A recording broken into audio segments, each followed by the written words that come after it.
This is Nikki, long reining Rosie. Rosie sometimes has a few issues when being asked to have a slightly more vertical headline and rounding her neck.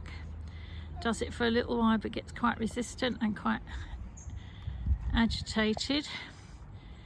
So it was suggested by a colleague of mine that we work Rosie in some long reins to get her to stretch the whole of the top line, all those longitudinal muscles across the top line, without the rider impeding her balance, and to warm those muscles up a little bit. A little bit of history for Rosie is that Rosie's quite a notorious windsucker, so she's got quite thick muscles around her jowl and jawline, and again this is likely to cause some tension and muscle tightness when being ridden in that round outline, and this way is a slightly easier way to get her to stretch without putting pressure on her, because she's being asked to stretch down without any pulling or shoving from the rider. And literally it's just like going to the gym for a little while.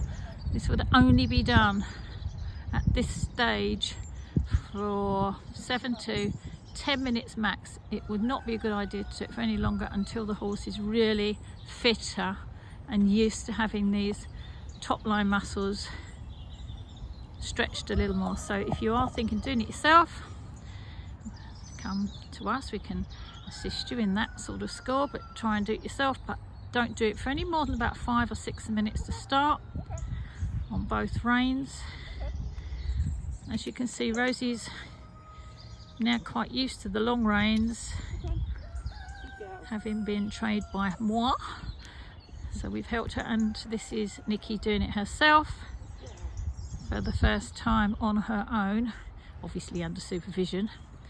But she's changing the rein, going from left to right. She's using the dressage arena, and the mare seems quite comfortable and tidy. It's not being miserable or shaking its head or just being angry, which is usually what happens very often when we're riding and doing the same thing. Even though we ride her long and low, oops, hang on, let's go. Oh, I'm getting chased by the long line horse here. Oh, we've had a change of rein. Well done, you. Very good long reining. The loops are well controlled.